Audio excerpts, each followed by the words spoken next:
Sunny skies in Madison, Wisconsin. We welcome you to Game Day Live at AUDL's Championship Weekend. I am Evan Lepler with Chuck Kindred, Ian Toner, Brian Jones, plenty of other dignitaries set to join us over the next hour or so as we get you ready for the opening game of the championship weekend, the Dallas Roughnecks and the New York Empire. Later tonight, the hometown Madison Radicals and the Los Angeles Aviators.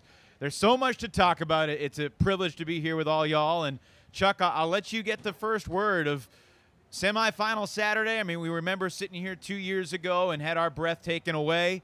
What are you most looking forward to about tonight?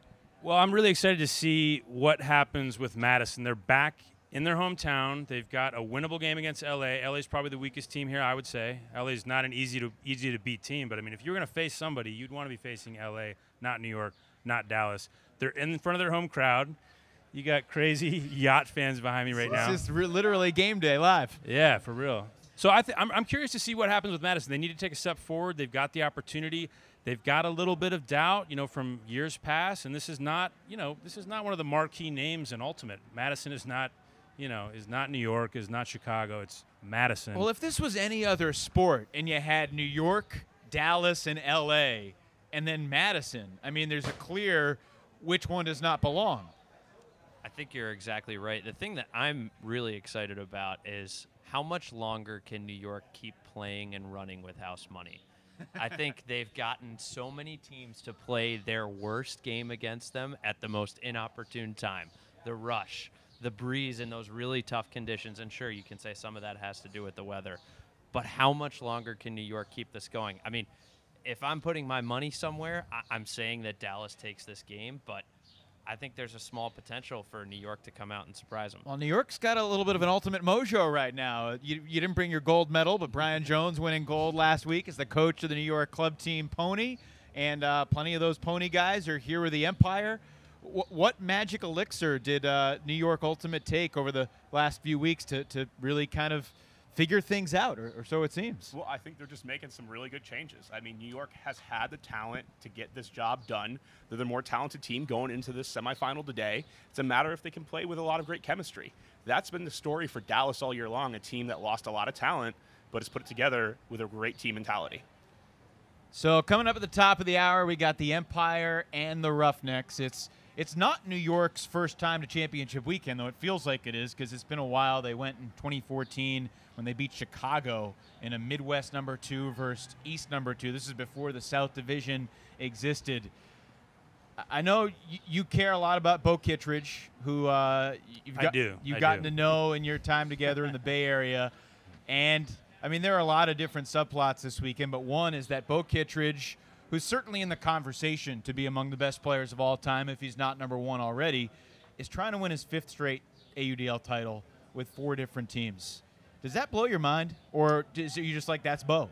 Well, it does blow my mind in that, I'm used to seeing him just kind of transcend the sport with his athleticism, and I think that's not what we're seeing anymore, but what you're seeing is an isolation of his total dedication and his total belief in himself and his team. Like, he's essentially believes in himself, and he's so dedicated that he can extend that to a team of other players. And, when you look around this team, they've got plenty of talent, but they've never done it.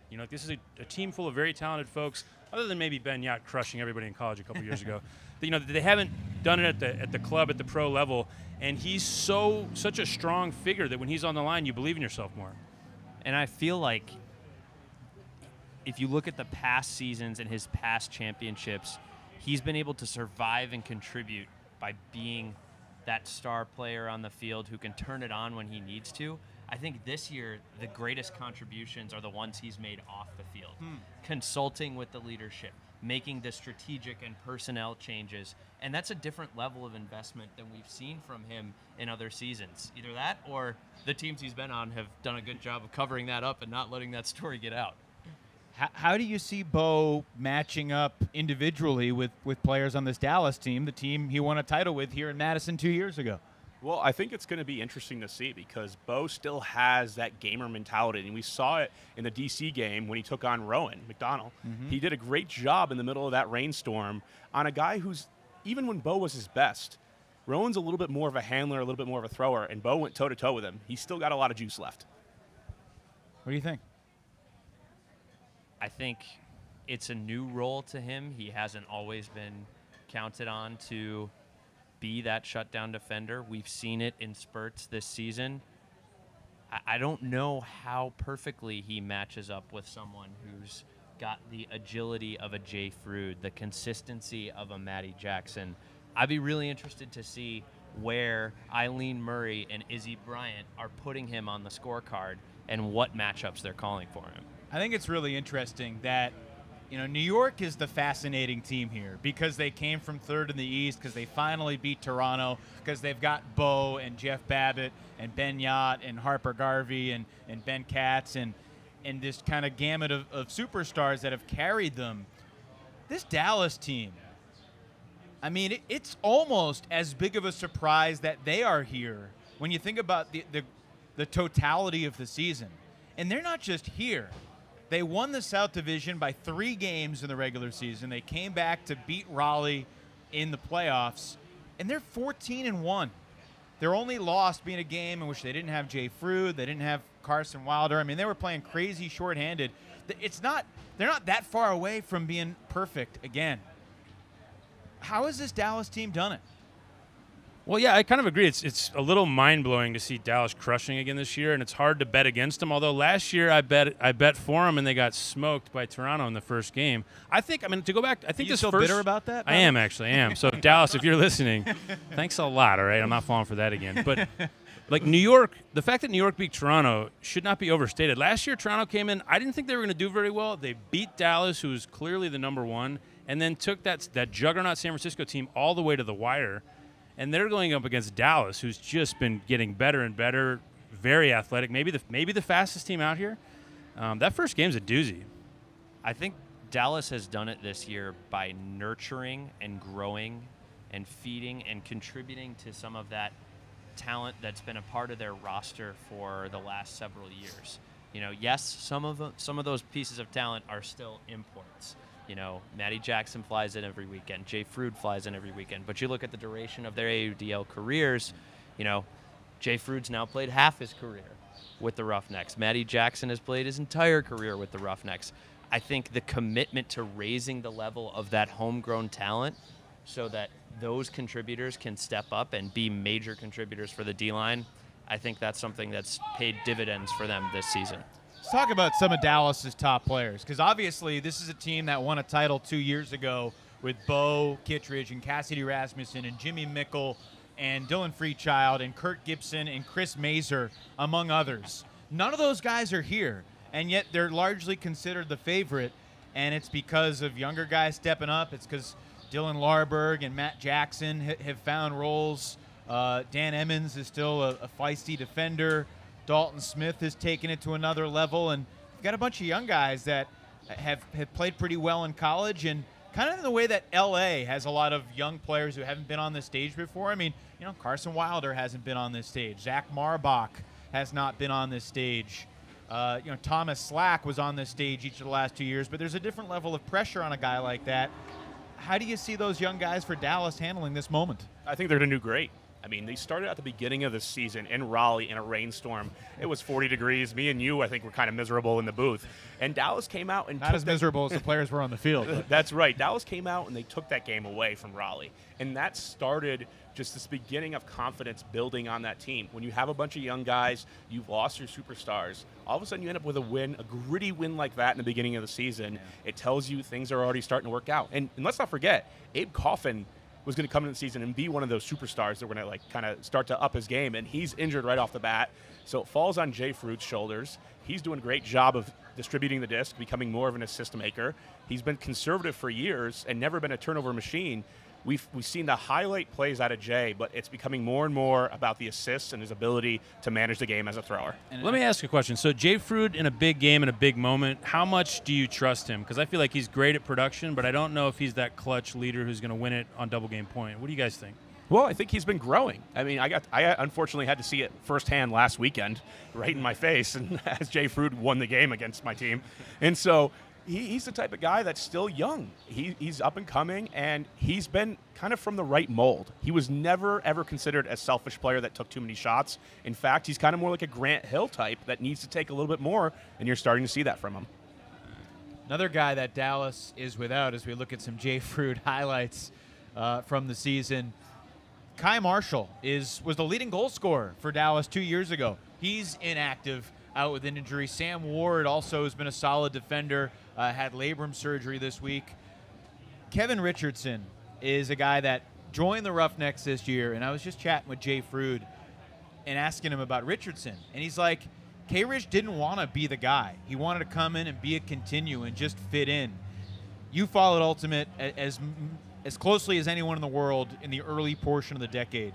Who was Kevin Richardson in his prime?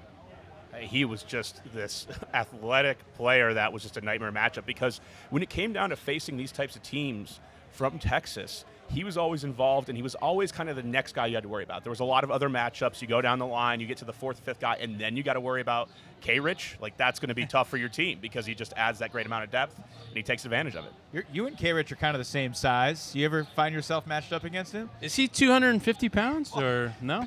8 years ago, you were the same size. That's a fair point. Yeah, I don't remember guarding K-Rich. I usually didn't get the most athletic assignments, believe it or not, although I was a handful. I think I was built, like, when I look at somebody, like, if I took a lot of steroids in my prime, I would have been something like Jeff Babbitt, I think. Okay. Like, huge bids, very athletic, decent throws, and just terrifying. Unfortunately, I was never that good. Jeff Babbitt is like, that's one of the things I'm interested in this weekend, is to see if Jeff Babbitt comes to play, takes over, how good could this guy be? I feel like I don't even have a feel for it. And he's still, I mean, what do you think? He's still on his way up, is what it seems like. Yeah, he's still incredibly young. He does a lot of coaching outside of the game, too, so he's learning strategically what to do more and how to form teams. But when we first saw him come onto the scene, he was just this incredible athlete. As we get a great interruption here. Yeah, I was going to take a break, but let's welcome in Megan Tormey and the 13-day-old Rowan James. Unbelievable. Hi, Rowan. Hi, Ron. Chuck, can you hold the mic up to Rowan and maybe she'll say hello?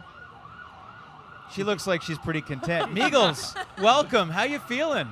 Thanks so much. I feel fantastic. She's got the mic in one hand, the baby in the other. It's a piece of cake. Unbelievable. Yeah. How do you do this? Well, I tell you what, it's much easier the second time around.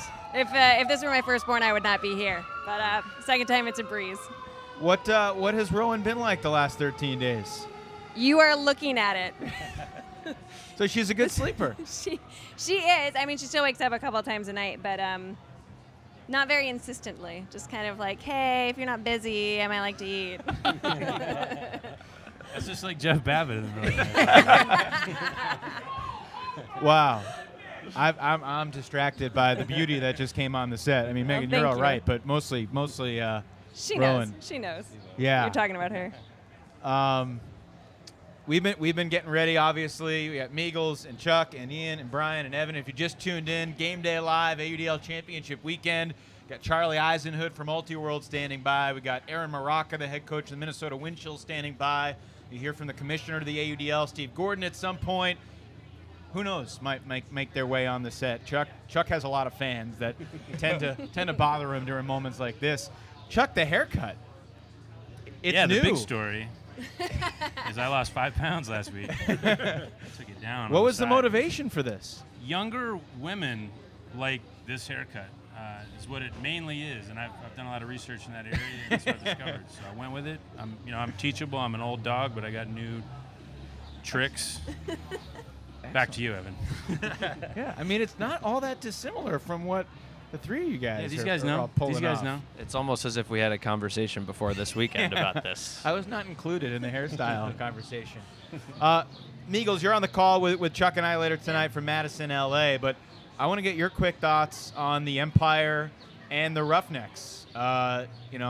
Two teams that are here in kind of unlikely ways after their wild victories. New York over a team they've never beaten before. Dallas after trailing by 6. What are the things that you're most looking for as you break down this matchup? Well, thinking about Dallas, you have to presume that their 2016 championship had something to do with the culture on this team, because they just will not lose. At the beginning of the season, we spent a lot of time talking about how they had lost so many good players. They just weren't going to produce the same way that they had before, and yet they walked away with an almost perfect season and ended it in spectacular fashion. I mean, you really have to be strong culturally to be down 6 points and still manage to walk away victorious in the playoffs against Raleigh. But I would not be so fast to bet against New York.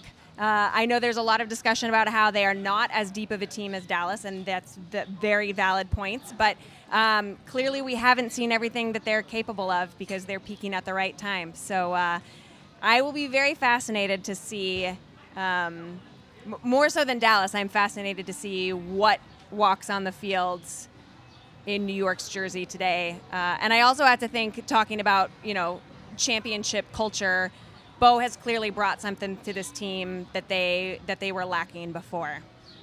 So I've been researching, things that can induce labor, because that's coming up in my life. Did the Raleigh-Dallas game and the crazy circumstances 2 weeks ago Saturday? I mean, you gave birth the next day. The next day. I went into labor not 12 hours later. So is that a factor, do you think? Undoubtedly, because Yeah. I was on the edge of my seat. So a good ultimate game can induce labor. You heard it here first. Pineapple didn't work for me. A long walk didn't work. But a Kaylee, really turn the good TV playoff off game. right now. Yeah, no, Kaylee's not watching right now, I don't think. But yeah, wow. Wild stuff. And everybody's feeling good? Yeah. She's feeling great. Weston's enjoying having a little sister?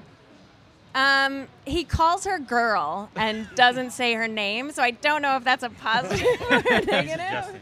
Yeah. Yeah. But he does like giving her lots of kisses, and he doesn't take anything out on her. He's been a little whinier, but nothing against Rowan, or girl, as he calls her. It's obviously Tennessee's fault, because your husband, Tennessee, can be a little whiny at times Yeah, as well. that's for sure. That is definitely Um, hereditary. You guys will be with me for Madison, LA later tonight.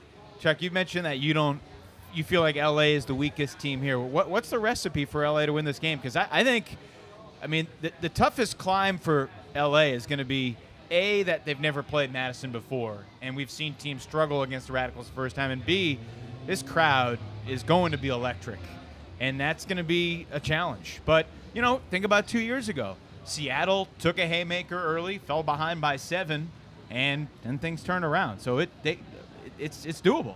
Yeah, I think, a couple things that LA has going for them is, number one, there's no pressure on them. They've never been here before. They weren't really supposed to be here necessarily. They're happy to be here. They're fired up. They're going to play well. They got some good talent.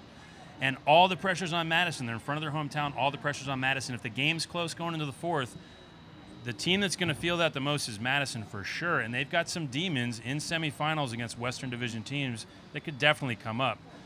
So I think, one thing they got to do is they got to break the zone. They got to hit the over-the-tops. They got guys like, Mazer and Eli that can hit those. But they got to show that they can beat that zone. They can't let it settle in. They can't be one thing I see teams doing is just trying to throw through the cup. And if you commit to throwing through or around that cup and never go over the top, you're just kind of screwed against Madison, I think. Madison has a great record. They've won almost 90% of their games in this league.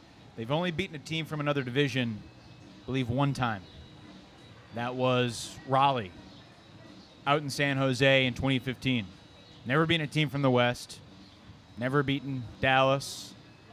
What gives you belief that Madison is going to beat a team from another division today? I think that I don't put that on me. I don't know that I believe that they're going to. I think this is a season and I should say an era-defining game and weekend for the Madison Radicals. There are so many guys who've been a part of this program for so many years at this point, and whenever you talk about Madison, all you think about are those close losses. The ones at championship weekend out in California, the one at championship weekend here 2 years ago. There are so many guys who are closer to retiring, who are maybe declining in their contribution Andrew value Brown. to the team on field. As of now, I don't think Brown's going to be active in this game. Yeah, he's a healthy scratch. And so if they don't win this game, how do you look back on this era as anything but, hey, the Madison Radicals were the team that couldn't? We love to sit here and ascribe a narrative to all of this, but really for Madison, if they're just doing anything right now, it's just to be focused on what they can control. Because it's almost a disadvantage for them to come out with this great home crowd we're going to see tonight. It's going to be really tough. There's going to be 4,000 screaming fans here. We know it's going to be a great crowd. You're going to feel the pressure, right? And a lot of these players haven't gotten to experience that factor. So can they go ahead and block out what making it to the finals would mean to this team, what winning a championship would mean to this team. If they can block that out and just focus on doing their job, that's going to be the key to the game. Can you put in perspective the pressure that Madison is feeling this weekend? No, because I've never been in a situation like theirs where it's like 3 times the bridesmaid, but never the bride. They have been here consistently. That's never been the issue. That's never been the question. It's always been they have to march through the regular season, march through the playoffs in order to have an opportunity to prove themselves against someone outside of their division. And time again, they have fallen short. 2014 was the last time that they advanced to the finals. That's a long time having made it to the playoffs or to championship weekend every year. Yeah, it was 3 years ago in San Jose that they were neck and neck with the Spiders for much of that game and had the disc with a chance to tie and tried to call a timeout, couldn't get it off, and then turned the disc over. By the way, Rowan James, I mean, not only is she adorable, she's well behaved. She's very chill. What's it like, the baby in the one arm and the microphone in the other? It's perfect. This is a dream come true. Just walking everywhere with a perfectly behaved sleeping child. If I could freeze this moment forever, I would, but soon she'll learn to talk. I want to ask you each to pick one player that you're most looking forward to seeing something from this week and that has something to prove here as we start. We know what Chuck's answer is.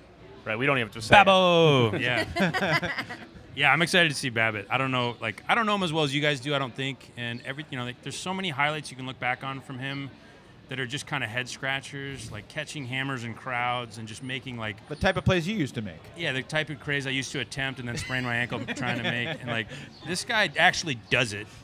And I don't know, he's such a big dude. He's so much bigger than an ultimate player should be. I find that fascinating. I don't know. I want to see him do something crazy. I'm going to go with Jesse Cohen. I've been on the Jesse Cohen train for a while.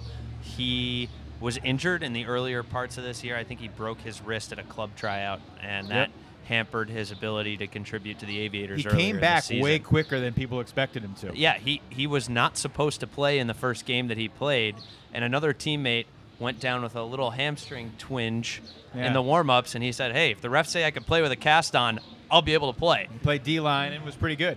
So I think for a long time in the AUDL West, his speed and his change of direction and his just kind of nose for the end zone is something that has maybe gone underappreciated because there have been so many other places to look or places to focus your energy. So obviously the Madison zone could have something to do with limiting his impact, but I want to see if he can find another way to impact this game, even if that's the case. Chuck, I thought you were going to go with Bo. I want to see if Bo's got anything left here for this to make it 5-0 in championship weekends, right? He's not just because you're getting ready to coach him later this season. Let's forget about that. Let's see how much you have left in the tank, Bo. I want to see Bo be healthy at the end of the weekend. You're not wrong. 36 years old. What type of juice does he have left? You rarely see players, and I get to see Bo, and I know you did in his prime, and it was just a sight to behold of somebody taking over a game. Can he kind of recreate the magic here? Because I think we're going to see something special tonight. I don't think he's going to go out with a whimper. I think it's going to be, if Empire lose, Bo's going to be scoring 10 goals in the fourth quarter to try to not make that happen. Sean McDougal. Nice. I have not enjoyed watching someone play as much as I enjoyed watching him play when we watched them in San Jose at the beginning of May. I mean, his matchup with Tyler Moore, Andrew Moore, excuse me, thank you. Moore had him the very first time they went head-to-head, and after that, you saw the micro adjustments that McDougal made, and time again, he was catching those close ones over him. Even like a weird bobble, he sort of caught it as he was falling. He's just a very, very entertaining receiver.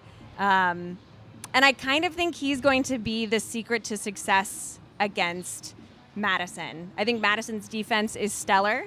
But with throwers like Eli Friedman, Chris Mazer being able to put things up over the top, and then, a silver bullet like McDougal, I think that's going to be the secret for this game.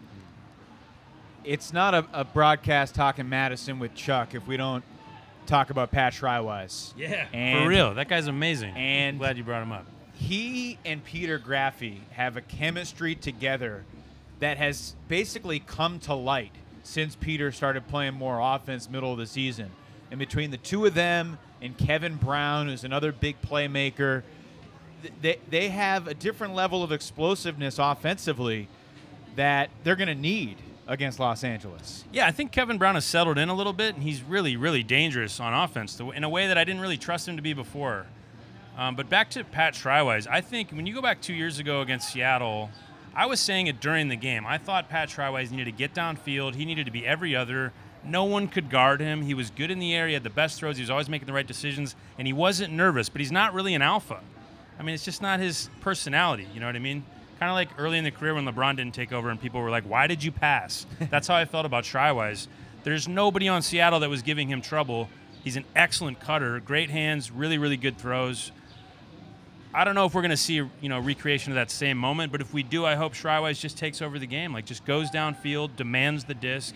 It's not a selfish move. Like I think for guys like him, they want to be a team-first player, but he's a heroic player. He's on another level, and if he's healthy, the dish should be in his hands. Madison, LA is our second game tonight at 8 o'clock Eastern, 7 o'clock Central.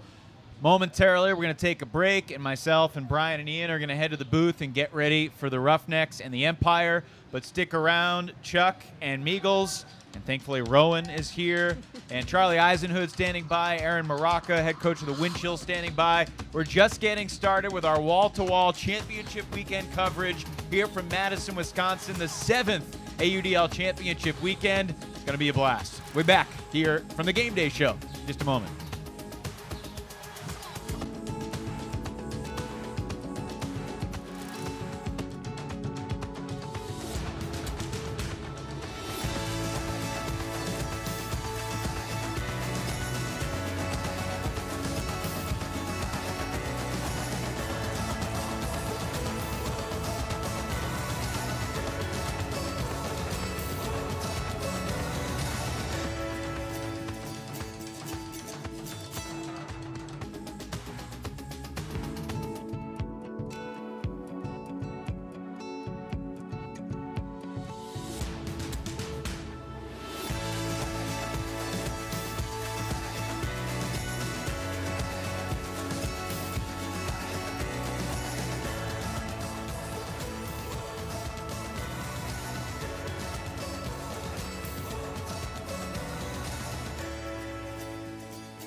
Hey, I guess we're back. Welcome back. Yeah, we're doing this thing. We got Charlie Eisenhood, a.k.a. Chuck. So now there's two Chucks. Two Chucks. We'll keep it, Charlie, to keep it simple for All the right. rest of the audience. Thanks, and Charlie. for the Fair rest enough. of our hosts. And Aaron Moroka, coach of the Minnesota Windchill. We're going to talk a little bit about the game we have coming up, as well as the second semifinal we have today. And Charlie, if it's okay, I'd like to start with you. Sure. I feel like your proximity to New York has to help you know an awful lot about this team, perhaps more than the other teams here. And I want to know what you saw from this New York squad that made their appearance this weekend unsurprising to you. Well, that's a great question. I think I want to go back a little bit because if you remember in the mid-season, there were questions about whether this team was even going to make the playoffs. And they hadn't won on the road, and then they had to go to Canada for a 2-game road trip. And I was in Montreal for that game, and it was the second game of back-to-back for them, and basically a must-win. And they came out and throttled Montreal and looked like the team that we thought that maybe they could be. The offense was sharp. The defense was sharp. We saw them start to put the pieces together in a more meaningful way than we had for the rest of the season. And I think from that moment forward, they kind of had a new outlook on the season. Like, they came in with some purpose to that weekend, and that got the ball rolling down the hill. They did take a loss to Toronto a little bit later, but then, of course, get to the playoffs. And I think they were a little bit fortunate to have the conditions, the weather conditions that they did in the postseason, to be able to go down to D.C. and, you know, play against a team that kind of had their number on the road. And, you know, getting that rain, I think, made the game more winnable for them. So for me, it's the defensive tenacity of New York kind of reasserting itself. If you want to know specifically, like, why are they here? Why is it unsurprising? I think we saw the same thing in Toronto. We saw them get creative. We saw them put Bo Kittredge on defense, and we saw them create some chaos for the team. And I think it helped that Toronto didn't play their best game, and I think it helped that, you know, the weather conditions weren't great there either. And now they have to play against a very athletic Dallas team in basically perfect conditions: sunny, warm, light breeze, throwers wind. And we'll see. You know, I think these are tough conditions, and it's why a lot of us think Dallas is probably going to take this one. Yeah, that's totally fair. I think most people are putting their money on Dallas. But what do you think that they can do to walk away with this game? Well, I think it's going to be a combination of having the offense show up in a big way. We need to see Ben Yot have a big game. We need to see them not throw it away on deep shots. And they're going to have to be smart about not testing Dallas's defenders too much, because I think this is probably the best defense that they'll have seen this season. You know, you could argue that Toronto's up there, but Dallas, by the numbers, clearly a little bit better in terms of just overall defensive stats. So with that in mind, I think if they can bring that smart offense, which is what we've seen from them in the first two games in the playoffs, and then continue to do the things that they've done well on defense, which is swarm to the disc, you know, play as a team, not just trying to play one-on-one individual matchups, and find that grit and grind mentality, that's going to give them a fighting chance. There's no reason that they don't have the tools, the skills on their offense to keep the O-line off the field, get the defense out there, and give themselves a chance to win. Aaron, I'd like to ask you a question, just given your experience as a coach. But the other thing about you that I think is perhaps even more interesting is that you are a self-proclaimed ultimate nerd. And having seen some internal documents from the Minnesota Wind Chill, I have to say it is absolutely true. Like, the minutia that you think about in terms of, you know, picking your matchups, how you want your team to game plan against the opposing team, like, it's clearly very true. Correct me if I'm wrong, you've spoken with Coach Eileen Murray over the season. Yeah, we've connected a little bit over social media. I still haven't met her in person, so I'm excited to do that at some point today, hopefully. Yeah. Given the kind of season that her team was having at the outset, how do you take the pieces and move forward as best as you can when you're not having a perfect season to begin with? Well, it's important to try and identify what you're already doing well and kind of think about what's worth investing in for the remainder of your season. So sometimes that means trimming things that aren't working, right? Or that would take too much time to reinvigorate or get the reps that you would need in order to use them in high-level situations. But sometimes it's about finding a new way to win and thinking a little bit more about, I think I read an article that Bo mentioned that it was okay to win ugly, right? It doesn't need to be perfect. Your sets don't need to be particularly on cue. If you can reconnect with your grit and tell your team that the moral of the story is who works harder, then any team can find any way to win, regardless of what's working or what's not working. So, you know, I know for an ultimate nerd such as yourself, like, you would want to think really hard about this question before answering it, but I'm still going to make it tough for you and put you on the spot. Let's say we plugged you into the position of head coach for the New York Empire today. What kind of pump-up speech would you give your team, give New York today, to face an opponent that, like we mentioned already, we presume that Dallas is going to win this game. You're the head coach of New York. How do you convince your team otherwise? Usually in these situations, I like to tell our defense that we're here to ruin their day.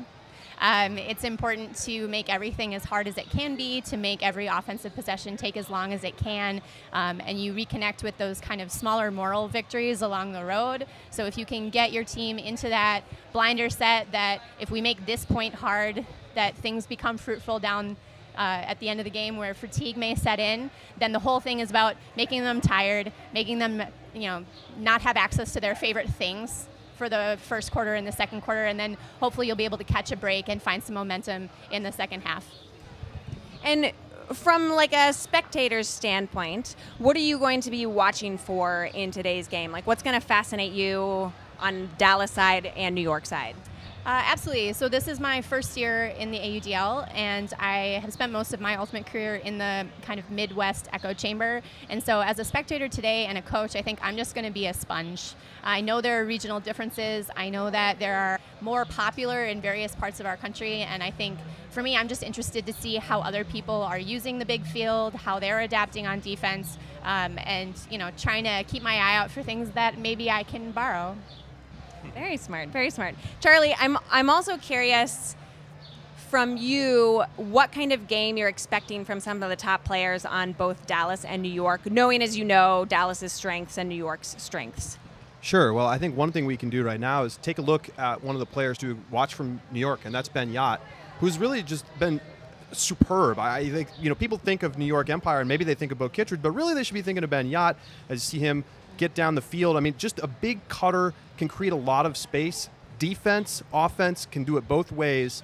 And, whereas in college, maybe he was somebody who just was kind of like a standard, stereotypical deep cutter, he does a great job of creating space for his teammates as well. But, still gives so much of a threat downfield. You see there, gets open up the line. And he's also thrown a ton of assists because of situations like this where he'll catch it in the, the red zone and then work the possession. And here he gets the goal. But I think Ben Yacht, you want to see him have that breakout big-time game. And I think we could see that from him.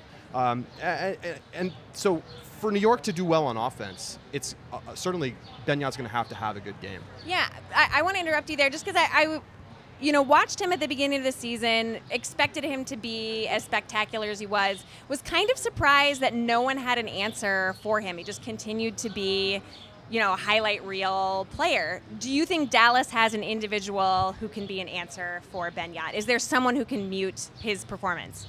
I think an individual answer is a tough ask because he is smart. It's one thing if his only move was cut deep, because Dallas has the defenders, the athleticism to match up. But I think that, if you just try to, let's say, back him, he's going to come underneath, and he can catch it, and he can turn around and throw a 40-yard forehand. So I think it's going to have to be a combination of stuff from Dallas. I don't know that they're going to be able to stick one guy on him and just say, we're going to shut you down. If there is somebody to do that, I mean, they have a stable of guys that they could go to, big downfield athletes. I think somebody, Kai Marshall perhaps. They could bring people over from the offense. I think they'll try some different things, and certainly they're going to be keying on him. But I think it's going to take a team approach like it would for any great cutter to stop him or take him out of the game.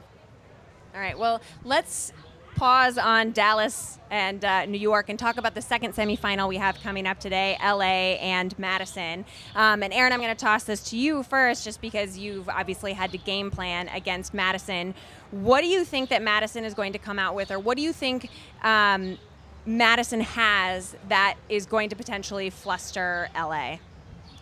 I think on offense, Madison runs a really clean, efficient set, and it can be really hard to feel like you're playing effective defense, and that can wear on a team that's used to getting blocks or used to kind of out-athleting the other team.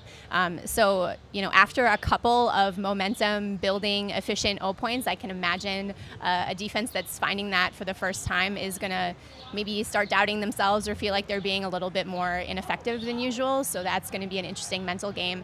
On defense, I'm looking forward to seeing kind of what defensive set Coach Weil chooses for today. As we mentioned, the weather is not the typical Midwest fare right now in that there aren't a lot of conditions that might affect play today. So the Madison zone may or may not be on display this evening. And they have other sets that we've seen hints at, and so I know that there's more in that arsenal. And that's scary, too, for a team who may be prepared really hard for the zone and who may not see it, actually. That 2 points that you made that I think is really fascinating. First, the first thing that you mentioned was Madison's offense and not Madison's defense, which is what people mention most frequently. And number 2, that's an excellent point. They have an excellent person defense. We just primarily think of their zone because it's come to define them. But if they have prepared for that, then that's tough luck for LA. Charlie, LA, I think it's kind of fascinating. They're here for the first time. Evan's talked a lot about how they don't have a ton of names that people recognize. But what do you think LA is going to put on the field that perhaps would be a surprise for Madison? I think their offense is going to be better than people expect. I think it's going to be better than maybe Madison expects. And I know that Tim DeBile and the Madison coaching staff have done their homework, but I expect a shootout, honestly. I think both teams have the ability to score, especially in strong weather conditions like we have today. And, you know, there may not be those big star power names, but in some capacity, I think it's because they're on the West Coast. I mean, Chuck, you know this team well. You know, players, obviously people focus on Chris Mazur, but, you know, we've been talking a lot about Sean McDougal. We've been talking about Jesse Cohen. And they have a lot of good cutters. Tyler Bacon is somebody who nobody talks about, who's been a superb Southern California cutter for years and will be doing positive things for the team out on the field. So I think it's going to be more difficult than just throw a zone and expect to get turnovers against them. I think people are underrating Los Angeles' offensive output a little bit. And you hear that from a lot of the West Coast coaching staffs. Like people saying, look, LA might lose, but they're not going to get blown out because their offense is just too good. So that's what I expect. I expect to see both teams struggle to take the disc away from the opposing offense. Yeah, I'm reminded now, you were talking about this on your podcast, Deep Look. What were the predictions that there were for this game? Well, yeah, I mean, I personally think Madison's going to win, but I think it's going to be close. Okay. I think that the home field advantage, you know, gives them the edge. And the playoff experience, I think you can't underrate that. And so for me, I take Madison, but by a close margin. I think a lot of people are expecting a Madison blowout potentially, but I would be surprised if that happened. It would take LA having kind of a bad all-around game from all of their offensive pieces. I don't know what you guys think. I don't know. I actually pick LA for this game, which I know is not favorable. I do think that LA's offense is potentially going to fare a little bit more like Raleigh's offense did, in that, you know, they have the over-the-top answers to the defensive sets that they run, and it can, you know, instead of getting their backs pushed against the wall, they'll be able to kind of get out of jail free that way. But Aaron, I want to ask you briefly, just what is it like to coach a team in this home field? What's it like to come to Madison and play? It's very loud. I know during the regular season, Tim has the visiting team on the closer sideline to the stands, and I think that's on purpose. So just the noise from the fans and how close they are. In other stadium venues, the fans are further back. So the music and the noise from the fans is definitely something that you have to account for. It's not necessarily rattling, it's just that everyone has to shout over it to be heard. So it definitely creates a little bit of an interruption. Other than that, you can just tell that Madison has supreme confidence here. And especially in fourth quarters, you can kind of feel them feed off the home energy crowd and kind of change their outlook in important moments. So like if they do something great and the crowd responds, they'll feed off of it, and there's no coming down after that kind of emotional surge. Yeah, one advantage you have in like playing in a small market, and it's, you know, this is mainly a college town, but it's summertime, so like the college kids aren't here. Small city.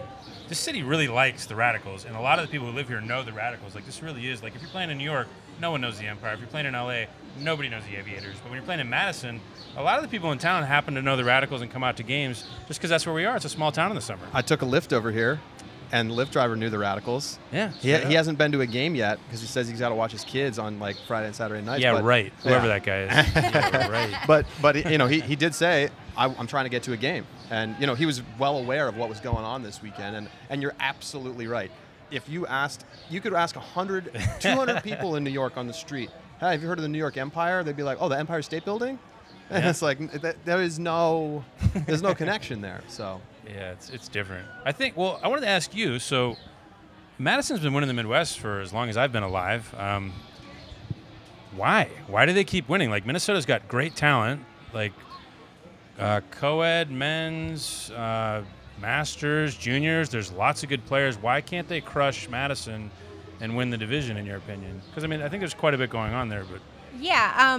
So coming into this year, one of the things that I was told by the returning core of players is that across the division, there's a little bit of a mental block against Madison. They have been winning for a long time. They have this incredible venue that they're nearly invincible in. They're big dudes. They're big players. And they play together both on this team and elsewhere. So they've been playing together as a unit for a long time. So I think for a long time, they were, this fantastical Goliath in a division that maybe couldn't replicate the other conditions. And so there were some extra elements that you had to allow for. I think this season might be the first in a long time where a number of different teams got like a peek at the human underneath a little bit. So we saw a lot closer games. There were tight games with Indy. There were tight games with Chicago. We had a couple tight games as well. And I think, to a point made earlier, the era has been around long enough that some of those players are starting to show their vulnerability, and sometimes there's a little bit of a peek through to the light at the end of the tunnel. And I think that the other teams in the division are rallying and preparing to make a stronger surge next year, and it feels more possible than it has in a long time to make that happen. how much do you think the home field advantage plays a factor? Having watched the wind chill play with a lead here and then lose late in the fourth quarter, it feels like the crowd is almost sapping the energy out of the wind chill and giving it to the Radicals. We mentally prepared a lot for the stadium noise, and so I'm not going to take that out.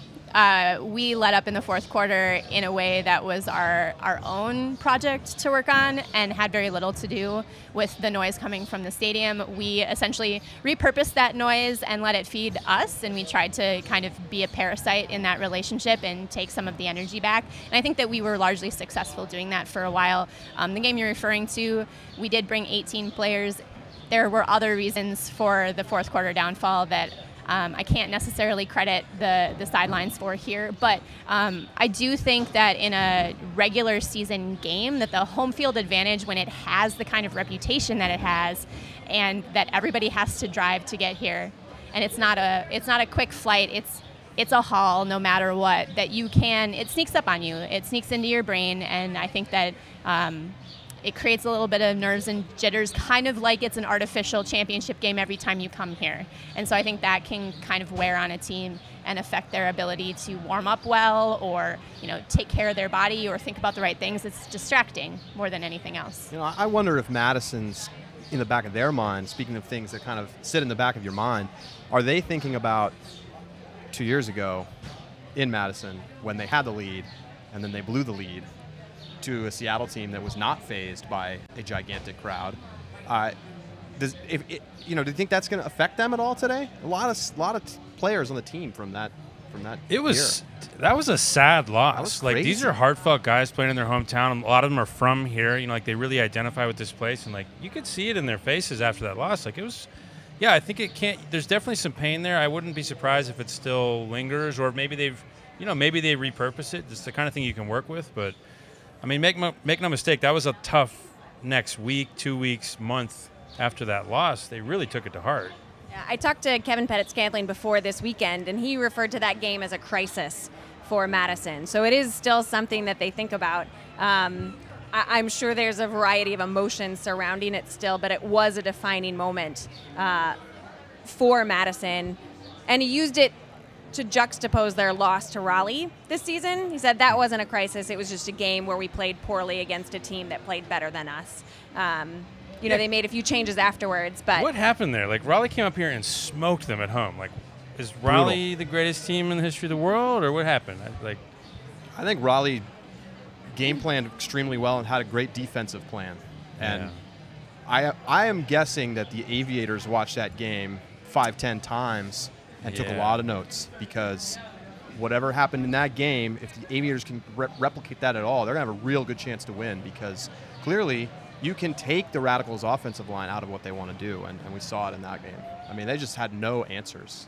Yeah, that was impressive. Yeah. Additionally, the defensive looks were not effective against Raleigh. We watched that game as well, and when your whole purpose is to slow down the speed of play and give your offensive team a chance to kind of rest and be prepared to do more efficient things, and they are unable to keep a Raleigh team from scoring in 2 throws over the top of that zone, around the outside, every which way, then both of your lines are struggling to find a rhythm, and both of the things that have like self-identified and your brand are in jeopardy, and that can create a meltdown.